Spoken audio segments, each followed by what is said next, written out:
ભાઈઓ બહેનો, welcome to Aryan classes. આર્યન ક્લાસીસમાં તમારા બધાનું હાર્દિક સ્વાગત કરું છું. ભાઈઓ બહેનો, આજે આપણે ધોરણ 12 તત્વજ્ઞાનમાં અનુમાનના નિયમો ચેપ્ટર 3 ભણવાના છીએ. ઓકે, લગભગ ઘણા બધા છોકરાઓ ભણી રહ્યા છે અને એમનો રિસ્પોન્સ પણ બહુ સારો હતો અને ઘણા બધા વિદ્યાર્થીઓ છે જે કોમેન્ટ પણ કરે છે. Thank you so much. દિલથી તમને બધાને થેન્ક યુ વેરી મચ. આવી જ રીતે ચેનલમાં ભણતા રહેજો, ચેનલને સપોર્ટ કરતા રહેજો. આપણી ચેનલમાં 5000 સબસ્ક્રાઈબર પૂરા થયા છે. હવે એવો ટાર્ગેટ છે કે જલ્દી તમે લોકો અમને થોડો સપોર્ટ કરો, મારી ચેનલને થોડો સપોર્ટ કરો અને તમે બધા આપણી ચેનલને 10,000 સબસ્ક્રાઈબર સુધી લઈ જશો એવી મારી આશા ઉમ્મીદ છે. જે તમે પૂરી કરશો તો હું તમને 100% સપોર્ટ કરીશ. તમારા કોઈ પણ સબ્જેક્ટમાં તમને તકલીફ હોય, તત્વજ્ઞાનમાં પણ તમારે 100માંથી 99 માર્ક્સ લાવવા છે તો હું એના માટે તૈયાર છું. તમે ખાલી ચેનલને થોડો સપોર્ટ કરજો અને હું જે બી વિડીયો અપલોડ કરું છું સ્ટેપ બાય સ્ટેપ એક વિડીયો હું રોજના 2-3 વિડીયો મને જેમ સેટ થાય ટાઈમનો એમ હું વિડીયો અપલોડ કરું છું. તો તમે તમારી અનુકૂળતા પ્રમાણે વિડીયો જોઈ અને દરેક દાખલા તૈયાર કરી લેશો. બીજું, તમારી જ્યારે એક્ઝામ હશે એના પહેલાં હું વિભાગ એ અને વિભાગ બી અપલોડ કરીશ અને એક પેપરની પેટર્ન પણ તમને સમજાવતો એક વિડીયો બનાવીશ જેના આધારે તમે 100માંથી સારા એવા માર્ક્સ લાવી શકો છો. ઓકે, તો ખાસ આપણો ટાર્ગેટ છે 10,000 સબસ્ક્રાઈબર પૂરા કરવાનો, જે હું તમારી જોડે આશા ઉમ્મીદ રાખું છું કે તમે બધા સપોર્ટ કરશો અને આપણી ચેનલમાં સબસ્ક્રાઈબર પૂરા કરશો. ઓકે, આ સાથે આપણે અનુમાનના નિયમોમાં મનોરત્ન 3.1નો પ્રશ્ન નંબર 4 આપણે કન્ટિન્યુ છે અને એમાં દાખલા નંબર 15 જોવાના છીએ.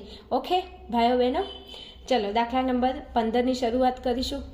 જ્યારે પણ આપણે દાખલો ગણતા હોઈએ ત્યારે હું તમને એક વસ્તુ અચૂક કહું છું કે આ પીનો મતલબ થાય કે આ બંને શું છે? આધાર વિધાનો.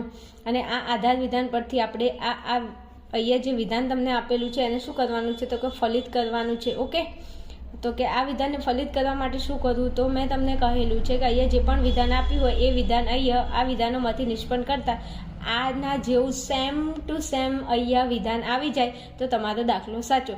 હવે જ્યારે પણ અહીંયા વિધાન આપેલું હોય તો અહીંયા પહેલાં જોવાનું સર્વોપરી કારક કોણ છે? તો અહીંયા વિકલ્પન છે.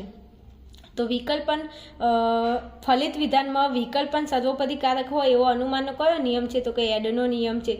તો એડના નિયમનું રૂપ અહીંયા લખો કે પી તેથી પી વિકલ્પન ક્યુ. વિદ્યાર્થીઓ જો આ ફલિત વિધાન છે એડના નિયમનું. એડના નિયમમાં આ એનું રૂપ છે ને એમાં ફલિત વિધાનમાં જો વિકલ્પન નીચે આવે છે તો અહીંયા આ ફલિત તેથી કરીને જે વિધાન હોય ફલિત વિધાન હોય. અહીંયા એડના નિયમમાં જો આ આધાર વિધાન છે ને આ ફલિત વિધાન છે. ફલિત વિધાન કેવી રીતે ઓળખવાનું? તો 3 ટપકા કરીને જે વિધાન હશે એ ફલિત વિધાન હશે. હવે અહીંયા જુઓ, આ વિધાન ફલિત વિધાન છે, આમાં વિકલ્પન આવે છે, અહીંયા પણ વિકલ્પન છે.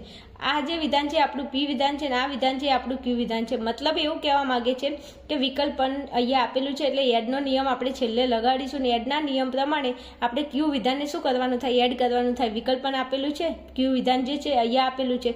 તમારે ખાલી કઈ વિધાન લાવવાનું છે? તો કે પી વિધાન. અને પી વિધાનમાં કોણ છે? આપણું આર. તો આપણે આરને ઓનલી ફોર લાવવાનું છે. જો આર આવી જાય તો વિકલ્પન કરીને ડબલ્યુ તો આપણે પાછળ મૂકી દઈશું. એ એડના નિયમ પ્રમાણે મુકાય છે, એ તમને ખબર હશે રૂપ પ્રમાણે. તો કે હા ખબર છે. હવે આપણે આર લાવવાનું છે. તો આર લાવવા માટે આપણે શું કરીશું? તો આર લાવવા માટે આપણે 2 આધાર વિધાનોનો ઉપયોગ કરીશું. હવે તમને ખ્યાલ હોય તો મેં તમને પહેલાં એક વસ્તુ ક્લિયર એન્ડ કટ કહેલી છે. ફરી એકવાર હું કહી દઉં છું કે જ્યારે પણ આપણે દાખલો ગણતા હોઈએ ત્યારે અહીંયા જેટલા આધાર વિધાનો હોય અને એ આધાર વિધાનોમાં સર્વોપરી કારક કોણ છે અને સર્વોપરી કારક પરથી અનુમાનનો કયો નિયમ તમે અહીંયા યુઝ કરશો તો સર્વોપરી કારક જોઈ લેવાનું. અહીંયા સર્વોપરી કારક તરીકે કોણ છે? તો કે શરતી છે. હવે શરતી હોય એવા અનુમાનના નિયમો કેટલા? તો કે એમપી. બીજું એક કહી દઉં, અહીંયા નિષેધ નથી ને અહીંયા કોઈ વિધાનમાં નિષેધ નથી તો આપણે એમટીની જરૂર પડશે ને એમટી એમાં નિષેધનો ઉપયોગ થાય છે. પણ અહીંયા કોઈ વિધાનમાં એમટી છે જ નહીં, નિષેધ છે જ નહીં, તો આપણે એમટી નિયમની જરૂર નહીં પડે, આપણે એમપીની જરૂર પડશે. તો હું અહીંયા રૂપ લખી દઉં છું પી શરતી ક્યુ, પી તેથી ક્યુ. ઓકે, ચલો હવે અહીંયા જો એમપી, પી શરતી ક્યુ, પી તેથી ક્યુ.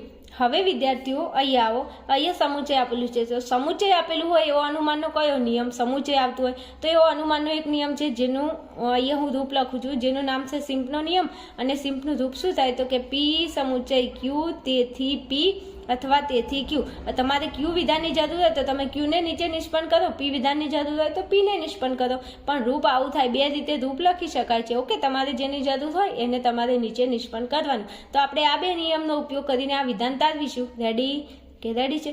ચલો આપણે આર જોઈએ છે. ઓકે, તો ઓકે, ચલો હું ત્રીજા નંબરમાં અહીંયા કોઈ વિધાનને ફલિત કરીશ. બીજું, હા, મને યાદ આવે છે, એક આપણા સ્ટુડન્ટની કોમેન્ટ હતી કે મેડમ તમે સારું ભણાવો છો પણ તમારા નખ જરા છે ને એને કાપીને ભણાવો. વિદ્યાર્થીઓ, મને મારા નખથી કોઈ પ્રોબ્લેમ નથી. તમને પ્રોબ્લેમ હોય તો કોમેન્ટમાં જણાવજો, તો પછી હું વિચારીશ. ક્યોંકિ वो एक डायलॉग છે ને ઓલા પિક્ચરમાં તમે સાંભળ્યું હોય તો, એક ચુટકી સિંદૂર કી કિંમત તુમ ક્યાં જાનો, રમેશ બાબુ, આવો કંઈક ડાયલોગ છે ને. તો આ નખની કિંમત તમે શું જાણો, એવું તો હું ના જ કહી શકું તમને. બહુ મહેનતે વધાર્યા છે ને, વાંધો નહીં, તમને તકલીફ હશે તો આપણે કાપી પણ દઈશું. ઓકે, ચલો હવે અહીંયા શરતીનો નિયમ હતો, શરતીનું આપણે રૂપ લખી દીધું એમપીનું. સમુચય અહીંયા છે સર્વોપરીકારક તરીકે, તો સમુચયમાં આપણે સિમ્પનું રૂપ લખી દીધું છે. રેડી? તો કે રેડી છે. તો હવે શું કરશું? તો કંઈ નહીં, આપણે આરની જરૂર છે. તો અહીંયા જુઓ, બે આધાર વિધાનો છે, એમાં આર કઈ જગ્યાએ છે? તો આપણો આર અહીંયા છે. રેડી? તો મતલબ એવું કહેવા માગે છે કે આર અહીંયા છે. તો આર અહીંયા છે, તો અહીંયા સર્વોપરીકારક શરતી છે. તો તમે એવું વિચારી શકો કે જો આપણે આરને નીચે નિષ્પન્ન કરવું હોય તો આપણે એમપીનો નિયમ યુઝ કરવો પડે. અને એમપીનો નિયમ યુઝ કરવા માટે આપણે શું કરીશું? તો કે આ જે વિધાન છે એ આપણું ક્યુ વિધાન છે. આ આખું વિધાન દેખાય છે, આ આખું વિધાન ક્યુ વિધાન છે, અને આ પી સમુચય ક્યુ એ આપણું પી વિધાન છે. હવે એમપીનો નિયમ લગાડવો હોય તો લાગી તો શકે, પણ જો પી શરતી ક્યુ, પી તેથી ક્યુ. પહેલાં અહીંયા પી શરતી ક્યુ છે, આ પી છે, આ શરતી છે, અને આ ક્યુ છે, એ તો છે, પણ નીચે અહીંયા પી વિધાન હોવું જોઈએ આ રૂપ પ્રમાણે. પી વિધાન, તો પી વિધાનમાં અહીંયા પી વિધાનમાં છે કોણ? તો કે પી સમુચય ક્યુ છે. જો અહીંયા ત્રીજા નંબરે પી સમુચય ક્યુ આવી જાય તો હું ક્યુ વિધાનને, એટલે કે આ આખા વિધાનને નિષ્પન્ન કરી શકું. અને આ આખા વિધાનને કેમ નિષ્પન્ન કરવું પડશે? તો કે અહીંયા આર છે ને એટલા માટે. ઓકે, તો પી સમુચય ક્યુની મારે જરૂર છે. તો પી સમુચય ક્યુને હું એમપીના નિયમ પ્રમાણે તો ના જ લાવી શકું. તો પી સમુચય ક્યુ કઈ જગ્યાએ છે? જો આરને લાવવા માટે પી સમુચય ક્યુ લાવવું પડે. તો પી સમુચય ક્યુ ક્યાં છે? તો કે બીજા નંબરમાં. હવે પી સમુચય ક્યુ અહીંયા છે, તો આ પી સમુચય ક્યુ તમે કયા નિયમના આધારે પી સમુચય ક્યુને નિષ્પન્ન કરી શકો? તો પી સમુચય ક્યુની અંદર સર્વોપરીકારક કોણ છે? તો કે અહીંયા જો સમુચય છે, તો કે હા સમુચય છે. તો સમુચયનો નિયમ કયો છે? તો સિમ્પનો નિયમ. અને સિમ્પનું રૂપ શું થાય? તો કે પી સમુચય ક્યુ તેથી પી અને તેથી ક્યુ. હવે તમારે પી વિધાનની જરૂર હોય તો એને નિષ્પન્ન કરો, ક્યુની જરૂર હોય તો ક્યુને નિષ્પન્ન કરો. અહીંયા આવી જાઓ, આ આપણું પી વિધાન, સમુચયનો સમુચય, આ આપણું ક્યુ વિધાન. હવે આપણે જો આપણે પીની જરૂર છે કે ક્યુની? તો કે આપણે પી સમુચય ક્યુની જરૂર છે, તો પી વિધાનની જરૂર છે. તો અહીંયા જો પી સમુચય ક્યુ તેથી પીની જરૂર છે, તો આપણે પી વિધાનને નીચે નિષ્પન્ન કરીશું. તો પી વિધાનમાં કોણ છે? પી સમુચય ક્યુ, ને આપણે પી સમુચય ક્યુની જરૂર છે. કારણ કે જો આ પી સમુચય ક્યુ નીચે આવી જાય તો આપણે આ વિધાનને એમપીના નિયમ પ્રમાણે નીચે નિષ્પન્ન કરી શકીએ. તો હું અહીંયા ત્રીજા નંબરે એવું લખું છું કે પી સમુચય ક્યુ. હવે આપણે આ પી સમુચય ક્યુને નીચે નિષ્પન્ન કર્યું, પણ અનુમાનના કયા નિયમના આધારે અને કયા આધાર વિધાન પરથી? તો આ પી સમુચય ક્યુ આપણે નિષ્પન્ન ક્યાંથી કર્યું? તો કે બીજા નંબરના આધાર વિધાન પરથી. અને નિયમ આપણે કયો લગાડ્યો? તો કે સિમ્પનો નિયમ. ચલો, આટલું થઈ ગયું. હવે આપણે જરૂર કોની હતી? પી સમુચય ક્યુની જરૂર હતી. કેમ કે આપણે અહીંયા જો પી સમુચય ક્યુ હોય તો ક્યુ વિધાનને નિષ્પન્ન કરી શકીએ. અને ક્યુ વિધાન એટલે આ વિધાનને નિષ્પન્ન કરવું. આ વિધાનને નિષ્પન્ન કેમ કરવું છે? કારણ કે આપણે આરની જરૂર છે. અહીંયા જો આર છે, આ આરની જરૂર છે, તો આપણે આ વિધાનને નીચે લાવવું જ પડશે. ને આ વિધાનને નીચે લાવવા માટે પહેલાં પી સમુચય ક્યુ હોવું જોઈએ. ચલો, હવે ચોથા નંબરે આપણે શું કરીશું? તો કે ચોથા નંબરની અંદર આપણે અહીંયા પી સમુચય ક્યુ આવી ગયું છે. તો કે હા, તો અહીંયા જો આ પી શરતીનું શરતી, આ ક્યુ વિધાન, આ પી, તેથી અહીંયા આપણે ક્યુ વિધાનને નિષ્પન્ન કરીશું. અને ક્યુ વિધાન એટલે આ આખું વિધાન કયા નિયમના આધારે? એમપીના. જો આ પી એટલે આપણું આ વિધાન પી, શરતી એટલે આ શરતી, ક્યુ એટલે આ આખું વિધાન ક્યુ, પછી પી હોવો જોઈએ નીચે, અને પી એટલે આપણો પી સમુચય ક્યુ. તો આ રહ્યો પી આપણો. તો હવે ક્યુ વિધાનમાં આ વિધાનને આપણે અહીંયા નીચે નિષ્પન્ન કરી શકીએ? તો કે 100% કરી શકીએ, એમાં શંકાને કોઈ સ્થાન નથી. ચલો, હવે અહીંયા હું પી શરતી આર કૌંસ પૂરો સમુચય ટી.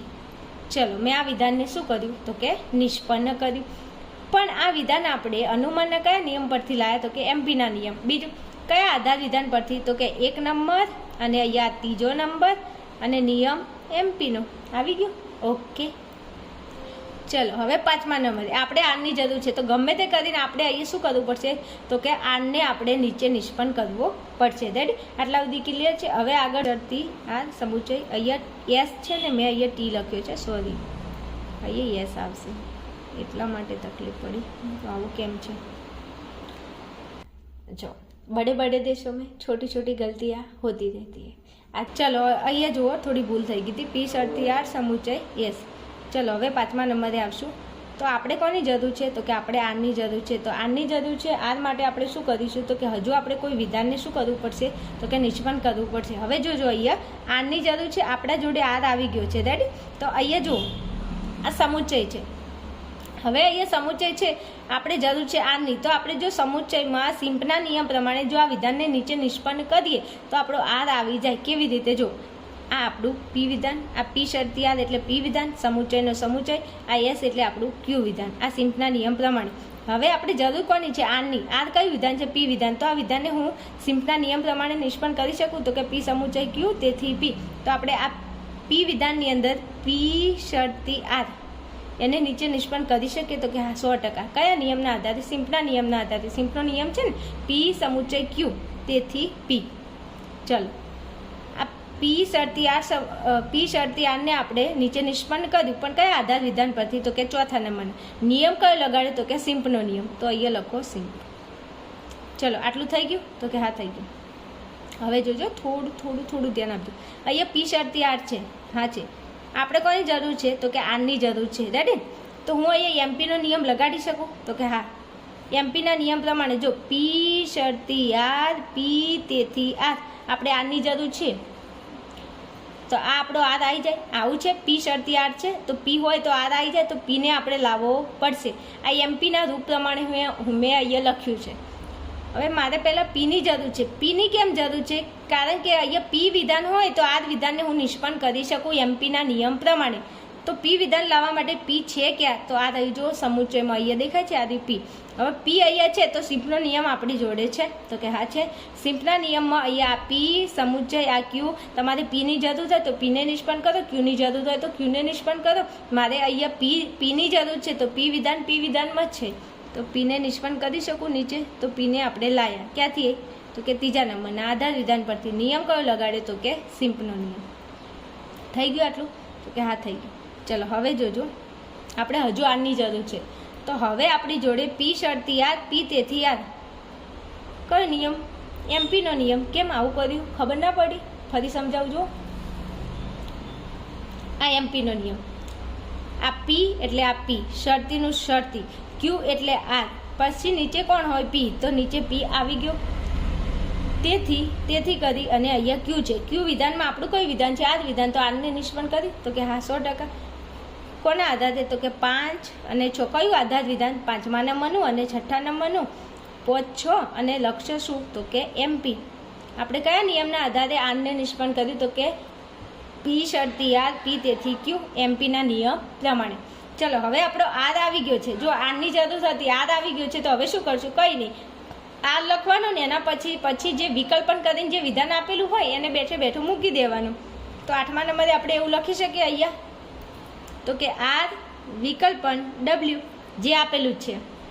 વિકલ્પનની આગળ જે વિધાન હોય એ પહેલાં લાવી દો, પછી વિકલ્પન પછી આ વિધાન, જો આ વિકલ્પનના આગળનું વિધાન આવી જાય તો એના પછી જે વિધાન આપેલું હોય એને બેઠું તમારે અહીંયા મૂકી દેવાનું. રેડી? ચલો, મૂકી દીધું આર વિકલ્પન ડબલ્યુ. હવે આ આરની અંદર આપણે આ વસ્તુ એડ કર્યું, અને એડનો કયો નિયમ છે? અનુમાનનો એડનો નિયમ છે. એનું રૂપ આપણને ખબર છે કે પી, તેથી પી વિકલ્પન ક્યુ. તો આપણો પી, તેથી આ પી વિકલ્પન ડબલ્યુ. તો અહીંયા હું 8મા નંબરના વિધાનને નિષ્પન્ન કર્યું, પણ કયા નંબરના વિધાન ઉપરથી? તો કે 7મા નંબરના. અને નિયમ આપણે કયો અહીંયા લગાડ્યો? તો કે એડનો નિયમ. તો જો અહીંયા જે વિધાન હતું એવું સેમ ટુ સેમ વિધાન અહીંયા આવી ગયું. આર વિકલ્પન ડબલ્યુ આવી ગયું? તો કે હા, આવી ગયું.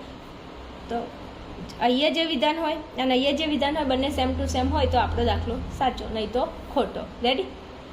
બીજું વિદ્યાર્થીઓ, જો દાખલાની અંદર થોડું તમારે તર્ક આધારે વિચારવું પડશે, એમને એમ જવાબ નહીં આવે.